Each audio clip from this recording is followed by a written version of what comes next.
for yourself, what is the most you've earned from kind of like, say, one clip that you've done? So I earned 40,000 that month. In 1 month? In 1 month, and that was from, bearing in mind, that's most people's year salary. I used to earn 21,000 a year. So I earned double what I earned in a year in a month. And most of the girls I know in this industry have so many mental health issues because you are constantly online, like comparing yourself to other women because you're all, it's not as horrible, as harsh as, oh, you're in competition with other women, but you kind of are. Like, my whole feed is just other stunning OnlyFans girls, which is fine. And if you have self-confidence and self-love, that's fine, but I know a lot of girls don't. And if you're constantly, that's what you're consuming, it does make you feel quite insecure, and it is sort of, it is quite hard mentally. And also just even like all the abuse you get, it does take a toll after a while. You have to be very, like I said before, like thick-skinned. Welcome to You Know What, the podcast for you that dispels the myths and BS in the fitness industry whilst leveling up your A game in everyday life. We are your hosts, Nick Finch and Dan King. Welcome to another podcast, guys, to You Know What. And today we have Anna, Dan. How are we doing, guys? Hello. I'm doing good. How are you doing? Good. Yeah? Yeah. Yeah? Busy day today? Yeah, busy work day. Busy work day. I like that. So we start off the podcast with a random fact. So can you hit us with your random fact? Did you know that sloths can hold their breath longer than dolphins? Oh, no. Not another one. Oh, has someone done that? No, we haven't had the... Have we had the sloth one? Yeah, when did we have the sloth one? Episode 8. How do you remember what episode we had a sloth-related thing? Because that was my random fact. I don't remember that random fact. Yeah. Do I have to say another one? Because I don't know another one. Oh, it's fine. Look, just question. Did you do what I did? You went on Google and type, and you type in random facts. And tried to find the best one. And that was the only one I can remember. There was another one. Oh no, I can't remember it. I did screenshot it, but I forgot. My brain is not that developed. I mean, okay. To be honest, okay. I rate it still as a random fact because it is an interesting fact. The fact that sloths can hold their breath longer than a dolphin can. Why do sloths need to hold their breath for? Well, in case they drown in water. Like, the sloths aren't the most intelligent humans in the world. They're quite slow. They're quite slow. But I didn't know they really went in water. They more go on trees, don't they? No, but if, let's say, I don't know, they're from those like small islands, aren't they? And like if massive tidal wave comes in and they get drowned into the ocean, they need to hold their breath for ages. Otherwise, they're not going to find a twig for ages. Well, this is where I'm going to tell you now. This is where a little bit my biology side in. The reason that they can hold their breath so long is because their heart rate's so low. Yeah. So their beats per minute is about, I think it's 30 beats per minute on average of a sloth. So when they're underwater, they're pumping blood around really slowly, but they don't need that much oxygen. So you're saying David Goggins can hold his breath underwater longer than he probably can. He probably can. You'd have to ask him. I haven't got his number, unfortunately, but if you can get in contact with Goggins. He's coming on soon. He's coming on soon, sure. One day, coming up soon in an upcoming podcast, he will be here. Yeah. One sec. Are we good? Yeah, I think we're all good. I think we're good. Cool. Now we're all good. But anyway, let's dive into the podcast. I do appreciate the random fact. So, Anna, we want to kind of talk about the little bit of a background of you and your business and kind of how you've gotten to the position you are. And again, how fitness has influenced. And again, I think you've got a really interesting take because it's a very kind of modern industry you're in. Am I right in saying? Yeah. Yeah. So, do you want to give us a little bit of background to who you are and what you do as your kind of career path? I'm Anna. Nice. And I do OnlyFans. I've done it for about 4 years now. Before I worked in a tech company straight after uni. Nice. And I didn't earn a lot of money, so that's basically why I tried it out. Actually, I first did it because I was really, really, really broke. So I just come out of uni. It took me a while to get a job, and then I got a job in this tech company, which I also hated. But I'd maxed out like 3 different credit cards. My parents had already paid off one. They were like, we're not helping you anymore. Because they're like, you have to learn. So it was kind of like a last minute option. I was like, I'll just do it for like a couple of months. And I literally did it for a month, and I'd already earned like double what I'd earn in a month in that first month. So I was like, okay, this is silly not to carry it on. Carried it on, and then lockdown happened. And then basically I left my other job and just did this full time, just took the leap, did this full time. And I was very lucky that I started it when lockdown started because it's sort of like everyone was at home, so bored, and like TikTok then blew up. So it's kind of, very fortunate that I went down that route at that time. Not a lot of people were doing it. And then, just sort of went from there. I rate it, to be honest. I mean, personally, I've only ever seen one piece of your content because it's come up on my For You page, not by searching, but I realised I'm down the wrong rabbit hole here. But no, it's an interesting industry, OnlyFans, as well, because it's kind of like, I think, what was her name? Olivia Atwood did a recent series on it, didn't she? Spoke about the kind of the modern right, it's the modern sex industry, isn't it, Yeah. really? And it was kind of industry saying how much, you know, you guys earn compared to what it was back in the day. Now, obviously, we don't have to go into earnings or how much you earn, but like for yourself, what is the most you've earned from kind of like, say, one clip that you've done? As in, because it's hard to say per clip. Yeah. As in, I don't make money particularly like from TikTok or YouTube or anything like that. It's sort of, if that goes viral, it then pushes into Instagram, then Instagram pushes into subs. So that's kind of how I make money. Yeah. I'll give you an example. Actually, no, probably a good example is, so my first viral video was one that got 10 million views. And That's probably the one I saw, to be honest. And that was basically a running joke that I was basically saying my boobs were natural, or girls hate me because I've got big boobs. Basically, that was kind of the TikTok.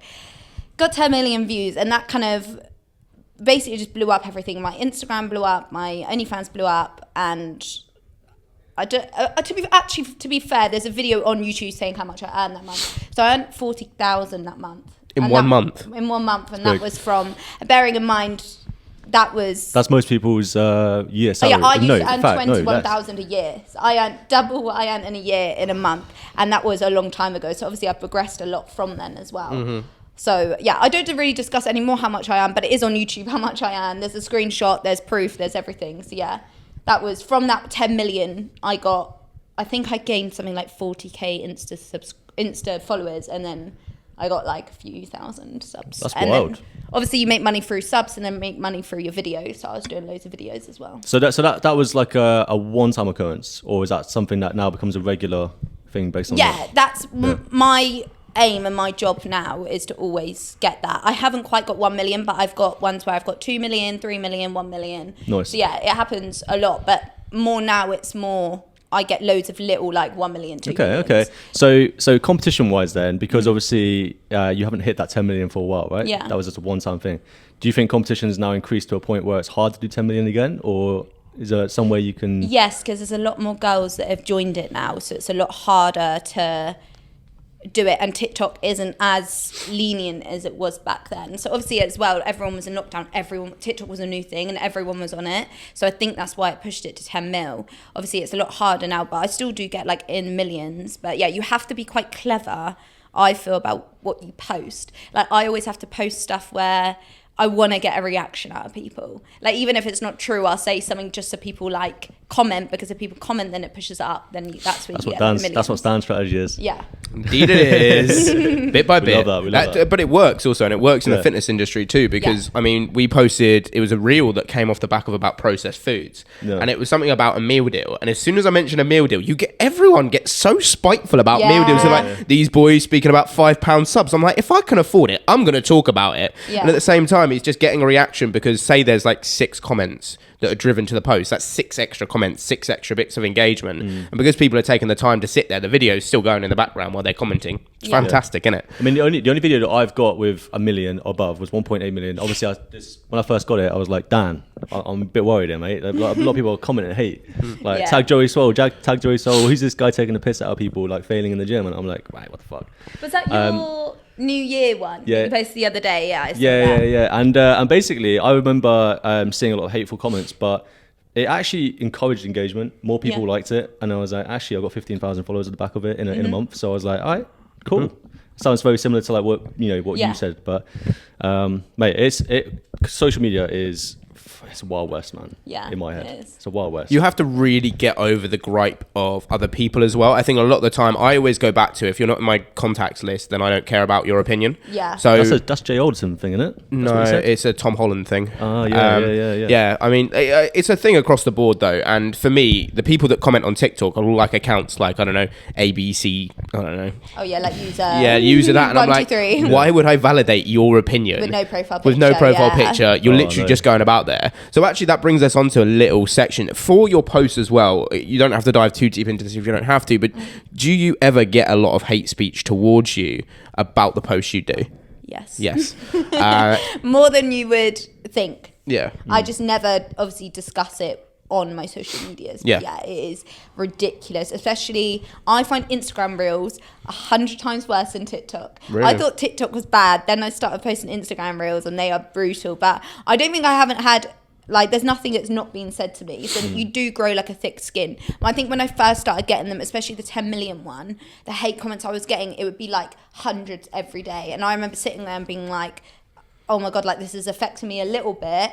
But then after I'd gone through that, anything after that, I was just like, okay, whatever. Yeah, like, do you think that's something to do with the TikTok's audience being younger overall? I have no idea. I don't know. Like, would you say like your OnlyFans audience, that obviously your subscriptions, I'm not sure if you can go into this, but like does it match the age range of TikTok? Or does it match the age range of Instagram more? Which I is don't know slightly the older? difference in the age ranges, I don't think. Really? No, Okay. I know my OnlyFans is actually, they do have statistics on it, but then obviously you never know if people, you have to get verified to be on it. Okay. So say you're over 18. So it's 18 plus, but I'd say when I've been looked at statistics, mainly 18 to 30, there's not that many elderly That's a people. big age range, Yeah, isn't it? Like it is normally very big. it's like 18 to 25, 25 to Yeah. 30. I don't know how old you are, but I'm in that 30 to 40 bracket now. It sucks. I'm in Like, that. you have to scroll down for ages trying to 20 find it. still. Anna's Yeah, yeah. same bracket 20 as me. strong, Yeah, yeah. 2 years older than me, aren't you? Yeah, it's not Sorry, she's 1997. No, I'm not in 90s. I'm just in the 90s, mate. I'm young, creeping up. okay. Yeah. Yeah. But no, yeah, I don't really know the difference between the ages of hate. I think, yeah, maybe TikTok is younger, but obviously you can't tell because it is just a fake. 90% of them are fake profiles, and then the ones that aren't. But interestingly, I'd say it's mostly men, actually, that give me hate. It's rarely women. I think we spoke about this last Yeah. week, didn't we? And for me, I find it interesting that blokes are giving you the hate because you think that's your target audience. So why would the people who are buying your product give you hate around the product? Yeah. Do you think there's any... How can I phrase this? Do you think it's kind of like this paramount jealousy that almost the relationships they're in, they're probably not happy in? They see someone like yourself and be like, oh, I wish I could have someone like her. And then they're like, but I can't, so I'm just going to hate on her, so then she feels worse. Do you think it's almost going down that route? I think it's either that or that. I think men, because men think they can't do my job, it might be a bit of like jealousy of, oh, she's earning that much because she's a woman, sort of thing. I think it's mainly that. But yeah, maybe, I don't know. I think, in my opinion, I just think if you're happy, you don't hate on people. So that's why I now don't take like notice of it, because I'm like, if you're truly happy with yourself and your life, you do not hate people. Like I would never in a million years, and nor would any of my friends or any people I know comment hate on someone's thing, because they're mostly nice people. So Like, I've seen podcasts on YouTube. Obviously, you go through little rabbit holes, as Dan was speaking earlier. And I've seen podcasts of OnlyFans models, and I've seen like arguments against it, arguments for it. Yep. I find them wildly interesting, but also wildly chaotic as well. Yeah. Some of the things men say on there, and some of the things women say on there, are completely like outlandish. yeah. But I definitely feel like it's. What was my point I was going to make? I really don't know. This happened last time, mate. Well, I have too much coffee in the morning, man. I've got an interesting question for you. What is, for you, Anna, like, what do you think the direction is for you with OnlyFans? Is it now looking at kind of becoming one of the top performers in the OnlyFans space? Or have you, what's your 5-year plan with it, basically? So my plan is to carry on doing it as long as I can, because obviously the money is incredible. I wouldn't earn this in any other way. So yeah, definitely do it for as long as I can. And then I do want to go into property eventually, because obviously I don't want to be like 40 doing this. Good It's strat. just not going to work. So yeah, my aim is to do this for as long as I can, enjoy my life, and then when I get to whatever age, I don't really have age in mind. It's just whenever I'm like, okay, I don't want to do this anymore, and then I'll just go into property and then live off that. That's what I was going to mention. So I don't want to ruin that point there. But it was so obviously women have this natural beauty, you know, in terms of they can do OnlyFans. They're more likely to be successful at it just with what they've got, especially the ones that are attractive, obviously. Maybe there's some part of jealousy in the fact that a man doesn't have that natural ability to do that in most cases, apart from obviously like the Zac Efrons before they ruin their face. Have you seen what happened to him? Yeah. Fucking hell. Yeah. Did he just get Botox? Yeah. No, I think he got actual surgery. It was like he had an accident, wasn't it? He broke his jaw. Yeah, and he had to have. He said that his masseter muscles, which is the muscles in your jaw, overdeveloped to counteract it. I think he took roids because his body was insane, and I'm not trying to roid hate.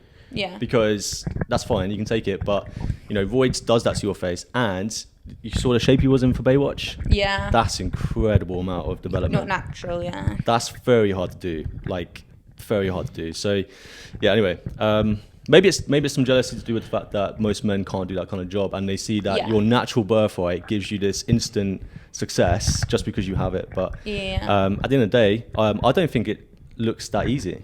OnlyFans. Oh my god, no, it's definitely not. I think a lot of people do. I've had that comment so many times of, oh, it's so easy, like all you do is take photos, and I'm like, you have no idea the background work. And I don't even think half of my friends do, and it's only if like you live with me that you'll realise what I actually do day to day and how much I'm on my phone and how much it's all marketing really. I'd say 90% of my job is marketing, but it's not as easy, because what I always say as well, I'm like, look at how many people do it and how many people aren't successful, because there's so many OnlyFans girls that do it but they're not in the top like 0% or whatever. Like it is hard to get to that point, because even now the competition is ridiculous. So it is difficult. You've got to have a niche about you or something. You've got to be clever about the way you market. So there's a saying that every level has a new devil, right? So you can have problems in poverty at the lowest level, and then as you rise up, you have new problems. And everyone thinks because you're rich or you're doing well that you have no problems. So what are some of the problems with running an OnlyFans business that's doing well that you faced, even if like maybe emotional, mental ones, anything like that, that you feel like are just on par with anyone else experiencing problems in any other job? Ooh, good question.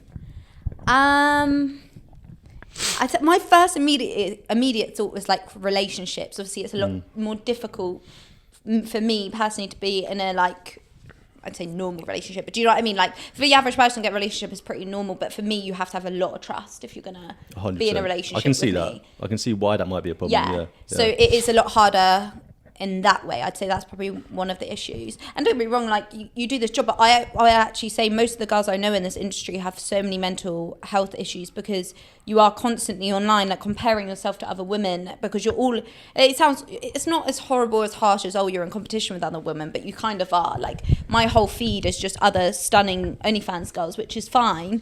And if you have self-confidence and self-love, that's fine. But I know a lot of girls don't. And if you're constantly, that's what you're consuming, it does make you feel quite insecure, and it is sort of, it is quite hard mentally. And also just even like all the abuse you get, it does take a toll after a while. You have to be very, like I said before, like thick-skinned.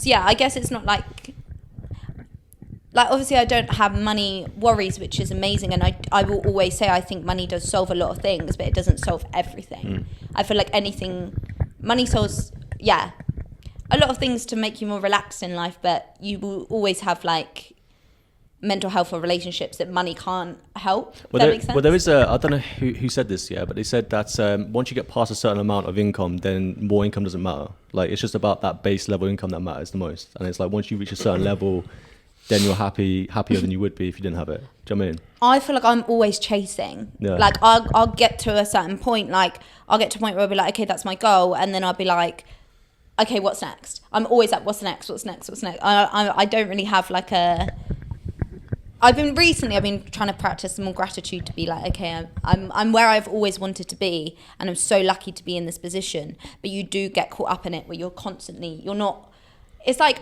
what did someone say to me once? You can be happy but not satisfied. So like you're happy with where you are, but you're not satisfied. I've heard that quote, but I don't know who that is. Is that? I swear, is that how it goes? It's a self-fulfilling prophecy, isn't it? Yeah. You're never satisfied until you're fully fulfilled on what you want to get as a goal. Yeah. And you will never be fulfilled, because whatever you create is always going to be leaps and bounds ahead of what you've previously done. Yeah. That's kind of what the quote's trying to depict. Like without hunger, you're never going to pursue something. No. Yeah. But you need to be grateful for what you have along the way. Yeah. This is actually very relevant to our clients. Yeah. Like amount of clients that come in, they're not even in horrific shape. A lot of them just a little bit soft, need to train a little bit, and they hate how they look, and they keep weighing themselves every week. They see their scale weight fluctuating like this, and they're just so unhappy all the time. It's like, you can be happy with who you are now, even if you don't look how you want to look. Yeah. And then just build on it over time. Like it's better to do that, because then your stress levels are lower, you feel better, you got much more 100%. Beneficial hormones in the body. So it's very similar. Apologies for interrupting the podcast today. Thank you so much for tuning in to You Know What. We really appreciate you listening, subscribing, liking and reviewing everything that we're doing. It's so nice to see so many of you interacting with our podcast as it grows. If you didn't already know, me and Nick have one of the fastest growing online coaching platforms on the planet, and we'd love to get you involved. We're looking for ambitious people looking to grow their careers and grow their experience in health and fitness. Me and Nick have over 10 years of working experience in the fitness industry, and we'd love to help you achieve the results that you've always wanted. Make sure to contact either Coach Dan King or Get Fit by Nick, or even just check the link in our bio to the podcast now. We'd love to hear from you. Yeah. Yeah, it is just building it up, isn't it? So Anna, for you as well, like, what kind of drives you to do what you do? Is it financial drive? Do you find there's an emotional drive there? Is there something you're kind of like, actually, there is a whole reason behind why I do what I do? I love money. Love money, fair enough. I'm not going to sugarcoat it. That is literally it. Money drives me. I have so many things. Yeah, obviously it's like the achievement of like, I set myself goals like, okay, I want to get to this next, I want to do this. But yeah, realistically, my drive is money. I love money and I love the things money can buy. So I think, yeah, for me, it is just monetary gain. There's not really anything. I think maybe emotionally wise, I know I'll be happy when I get, or like you kind of tell yourself, okay, if I get this next, I'll be happy, sort of thing. So is there like an end monetary goal for you, or is it kind of like until you get to a point where actually you're like, nah, I'm at that point now where I can pretty much buy what I want when I want? Is that kind of what you're looking for? I think it's more like, for me, my goal is, right, when I've got like quite a few properties on the go, that's when I'll be happy. Okay. And I've got like. And then when you reach that level, it'll become baseline. And then but then, I feel like then I can start to relax. I'm like, right, I know I've got enough money in the bank. I've got constant income that I don't really need to do anything for. Yeah. There's a fallacy that James Smith spoke about on Instagram once, a long time ago. I can't remember now. But he said that when he reached 1 million followers on Instagram, it was like he had achieved the goal and suddenly he felt depressed. And like there's this fallacy that I don't know what it's called, but apparently when you hit a goal, then you set the next goal. Even could you be up here in terms of like when you're like 18 years old thinking, when I'm here, it's going to be insane. And when you're there, it's like, oh wait, actually, that's where I want to be. Yeah. It's never ending. And then Matthew McConaughey, he says that his way of looking at it is he looks at himself in 5 years' time as his hero. So every year that goes by, it's another year ahead that he's looking at. So it's always looking ahead. So he always stays in pursuit. Yeah. But he's never happy and satisfied where he's at. But that's what drives him. Yeah. And then he became one of the best actors in the world. But yeah, I think everyone's different, aren't they? And what it's just whatever works for you. Yeah, it's an interesting. I think we're becoming more aware and socially aware of ourselves at this point in time. Yeah. And I mean, you speak obviously Matthew McConaughey, James Smith, big names just in general. And I think there's always a lot of kind of prosperous of people hitting those goals. And again, they're not resetting themselves to then go again. It's just kind of a lot of people hit the goals and go, I'm done now. It's cool, I'm finished. Like I'm done. Me and Nick have got big aspirations, obviously, with the podcast. Like we want to try progress it as far as we can. And we were speaking earlier about, you asked us like, where do we want to go with this? Now we want to be one of the top performing podcasts in the UK and in the world. Like we want to start to overtake places like Stephen Bartlett's podcast later down the line, like when we get there. And I think it's always good to have that. Like we always say, you shoot for the stars, and if you fall on the moon, you fall on the moon. And for us, that's leaps and bounds ahead. Now, for yourself as well, like throughout let's go into fitness a little bit here, because we kind of touched on it a little bit more. So for you, when did your fitness journey start? When did you start saying, okay, actually, I want to make a change in my own personal self to then, help yourself in the future? So I went down the route where I was in uni and I was very unhealthy. I just used to eat, literally my diet was horrific, like pizzas, loads of pasta. Like I used to eat a lot, and I didn't really exercise. I started to go to like a few gym sessions, but it's kind of like not really. I was a bit too scared to go like into like big gym. I just went to classes. And then when I got home from uni, I was like, okay, no, I am actually really unhappy with my body. Like I put on loads of weight. Like I just didn't look how I wanted to look. And at this point I hadn't started my job or anything. And then I kind of went down the route of, I just did so much cardio and barely ate anything. And it was so bad. Like I didn't even know what a protein was. I had no clue. Like I went down the complete opposite end, and I lost so much weight, and I lost too much weight. And it was just like, I looked ill. Like I didn't look good. And then I think I remember, I spoke to Georgia. Do you know Georgia? Georgia used to be a PT. Do you know Georgia? Probably out of my Amy time Georgina? frame. Yeah. Oh, Amy. Is her name Amy? Amy's the one you work with. Oh, Richardson. Yeah. Yeah. Oh, yeah. Her middle name's Georgina, I think. Yeah. I first started speaking to her, and I think I looked at her like physique, and I was like, oh my god, I want that. Like, how'd you get that? Because I wanted to be a bit more muscular. I wanted a bum, didn't have a bum. So I was like, started speaking to her. She was explaining, okay, you need to eat more protein. I was terrified. I said no. So then I started doing a few more like weight classes, and then I think after that, I met Louise, and I remember asking Louise, "Oh, how to get your bum?" Yeah. How do I get that? And I think she then taught me. I was too scared to even go into the weight section, or like I'd started going in the weight section, but it was only like machines. I was too scared to even set up a barbell. Like I had to wait for Louise to come in to set up a barbell for me. What were you scared of? Like the weight itself, or? I think I used to get like a bit embarrassed. I think I wouldn't be able. I don't know. I think I was embarrassed. I wouldn't be able to pick up the weight and put it on. I didn't really know what I was doing. I didn't know anything about form. So then got into that. Then I got a PT, and then sort of started to learn like lifts and stuff, like how to do a squat, how to do a deadlift, all of that. Because I was like, right, I need help with form. And then from then, I then started to properly go into. You know what's wild? I've been a PT for 11 years, right? Yeah. 11 years ago, there was barely any females in the weights room. Yeah. Like it's changed that much. Now it's literally females everywhere. Yeah. The men are like, yeah, okay. I mean, there's some creeps out there, obviously.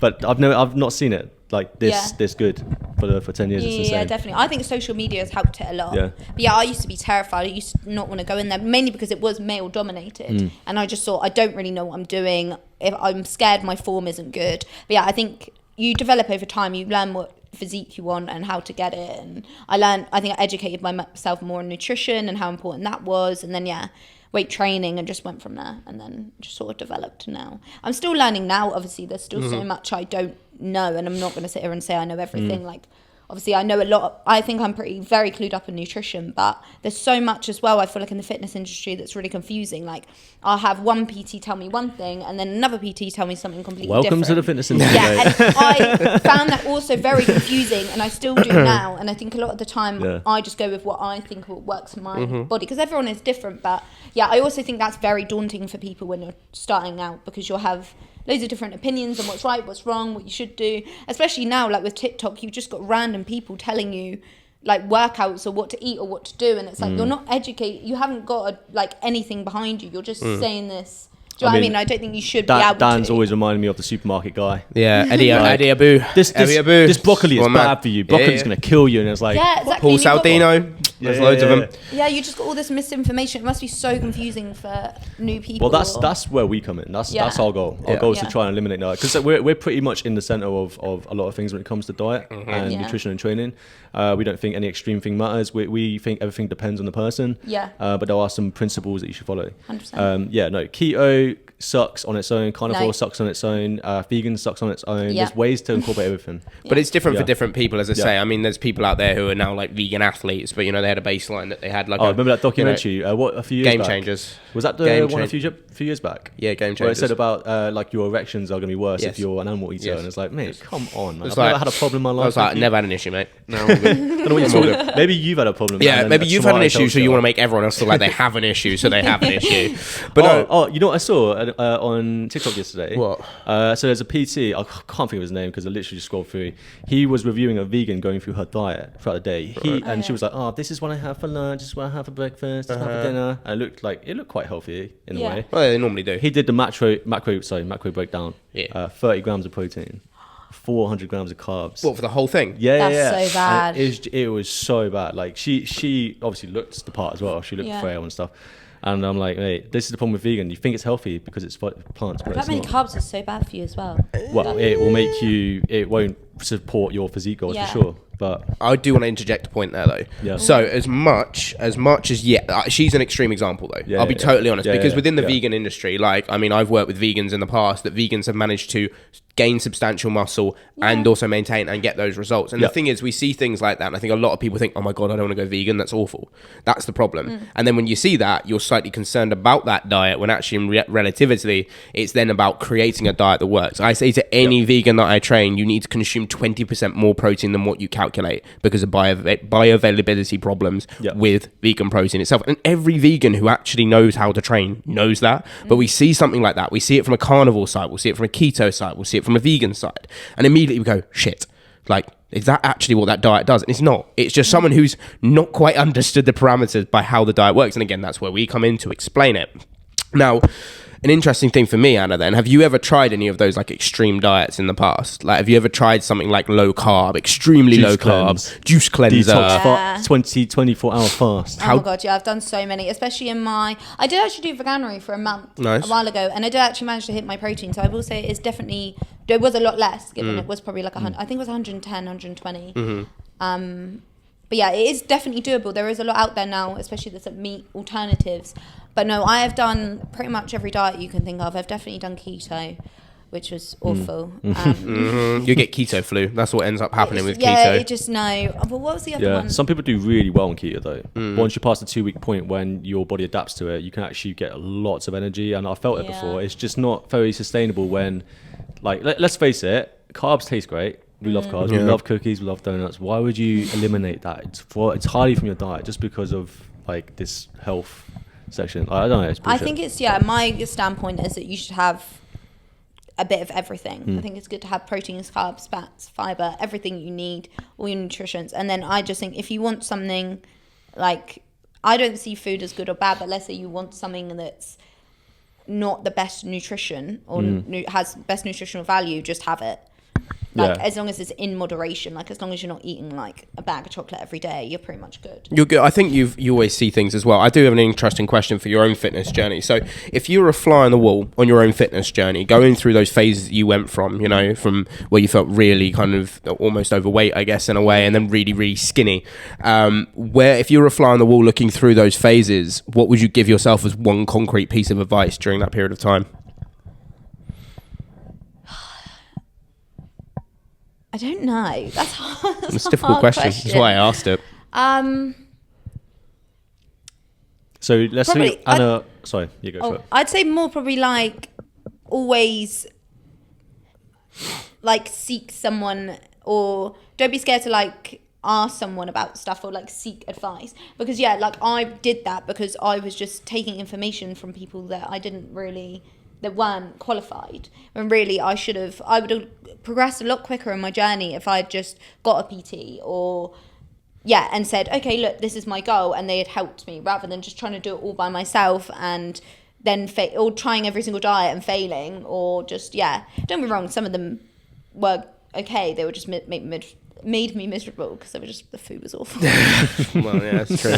That's true. No, the only reason I ask that, again, it's kind of like a more in-depth thing. We obviously want to give back to the viewers, because I'm sure there's a lot of people out there, Anna, if I'm being brutally honest, probably see your physique and go, oh, I wish I had that physique, you know? Like, you have got a good physique, and we're not going to sit here and, you know, sugarcoat it. So there will be people out there being kind of getting to a position. Now, as you said, you've had PTs, you've had coaches in the past. Like, what, for you, if someone was looking for a coach, looking for a PT, what's kind of the one bit of advice you'd say when you're out there searching for one? I know I'm hitting you with these big questions. Yeah, you are. Like me personally, when I look for a PT, I look for someone that I can get along with. Like, if I can talk to easily, because you want to be comfortable with the person, because you want to be able to know you can tell them the truth about certain stuff. Like, if you mess up, it's fine. You want to be able to tell them, because we're human. Like, you're going to mess up in your diet. I think sometimes I've been scared to get a PT because I'm scared to tell them, oh, I've had a donut. Okay.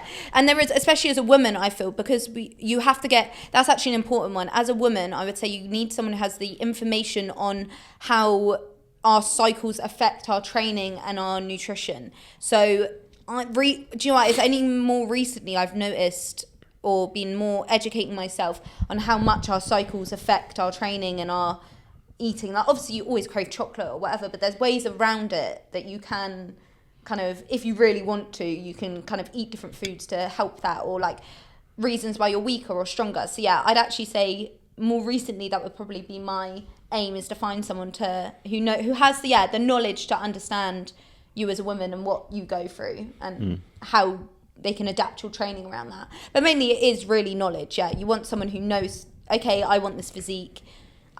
Is this attainable for me? Because for some people, like, certain physiques won't be attainable, and you need a PT who's going to be honest and say, we can get you to this, but you may not ever look like that, because loads of different reasons, really. Well, I always say that to new clients that come on board, and I think it's a sugar-coated thing in the industry where people are like, we can get you these results in 12 weeks. Yeah. Now, me and Nick have started to kind of brand ourselves quite well in that industry. Like, we know we can get results in that short period of time, but there's a lot of new startups that say it, and I say, look, it does create an unrealistic fallacy for people that people come in and be like, okay, in 4 weeks I want to lose 2 stone. I'm like, well, that's bullshit, and that's not going to happen. And that's how I think you've got to start your conversation with any kind of new client or any kind of new person that comes in. If you're coming into the gym expecting to lose a drastic amount of weight quickly, you can do it. I can give you a diet that does it. You'll feel like shit, but I can do it. I'm not going to do it. So like, it's interesting, obviously, seeing your standpoint on that side of things as well, because I think the fitness industry, as you say, is at the minute, it's a skullfuckery. And I will say that in the most brutal way possible. It is. It really is a skullfuckery. Because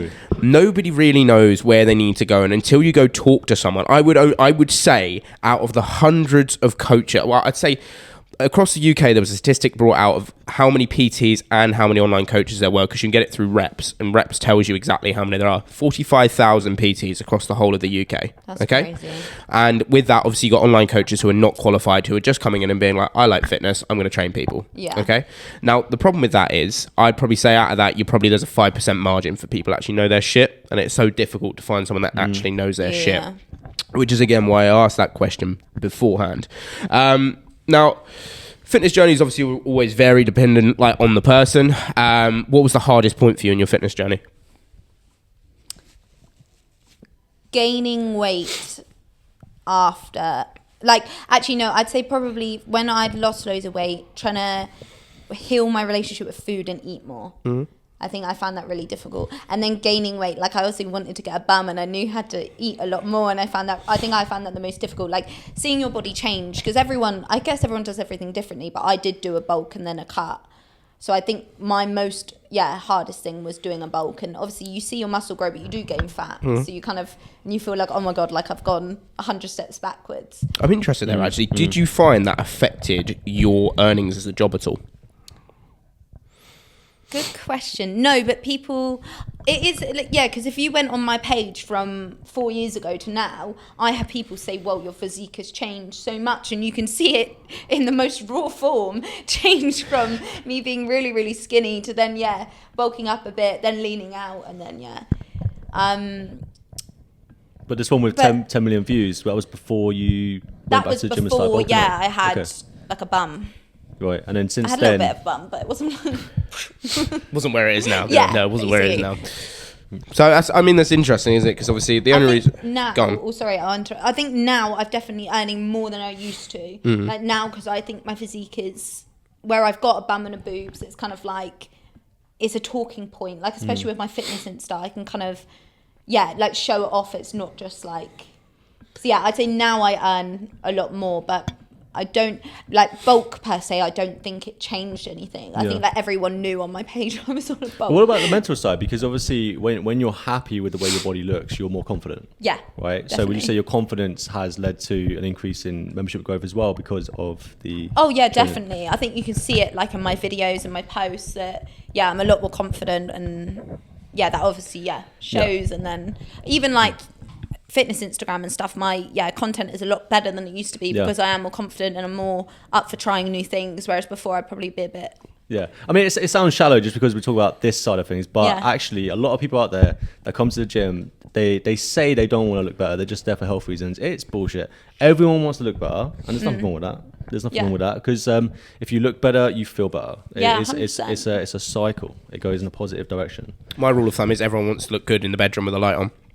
Exactly. Am I wrong? Yeah. Am I wrong? No. Just say it. Definitely not. I know, because I mean, if I went through and if everyone was honest, you that guy American Psycho in the corner, like looking at in the mirror? Sure, I'm doing it in the TV right now. You're like, yes, just flexing. No, I think it's an interesting point to raise that a lot of people don't feel like they can be honest about kind of like their own. I think, if I'm totally honest, I think training and like the relationship between the sexual side of your relationship, I'm happy to go into this. I think obviously the more comfortable you are in your body, the better sexual relationship you'll have with partners down the line, which 100%. Impacts your overall life. Yeah. Because I mean, I personally have found that for myself, that I'd say maybe, not to go into details, but like from where my first relationship was to where I am now, like I'd say it's definitely impacted my just whole outlook on the whole relationship as a whole, because I always say a relationship has 3 pillars. That's physical, emotional, and sexual. Yeah. And if you can't get all 3 of those kind of in the right position, you're going to struggle with it. Just an interesting point I wanted to raise. Not delving into my relationships, you know.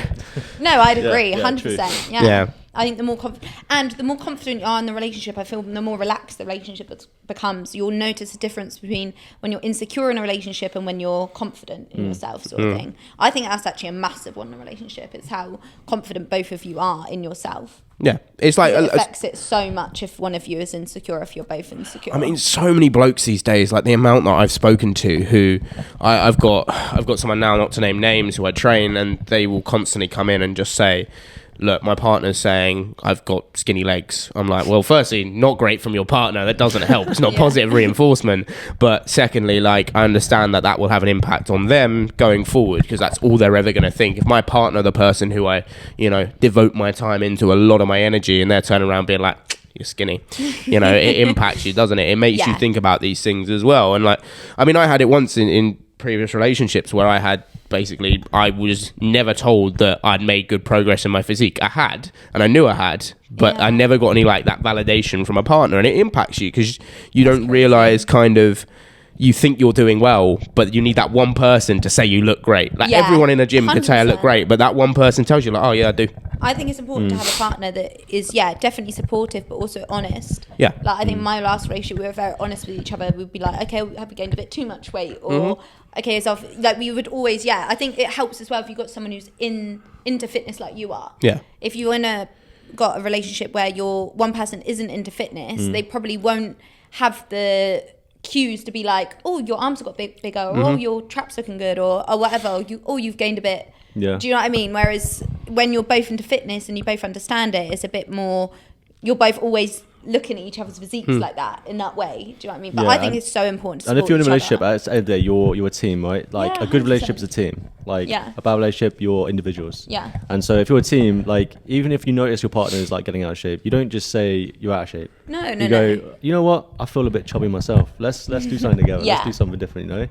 It's you work together at it, and so that way you work together as a unit and you get better as a unit. Yeah, 100%. Well, I say that, and to be honest, Anna, you actually gave me a really nice compliment a couple of weeks ago, where you're like, Dan, your arms are looking great. I'm like, oh, they are, aren't they? Where's that come from? I didn't say arms, she said arse, mate. Well, you never know. It depends what I'm training on the day. But no, I really appreciated that. And it was nice getting comments, because I say this on a recent pods. I feel like physique-wise, I have come out like on leaps and bounds from the last like couple of years.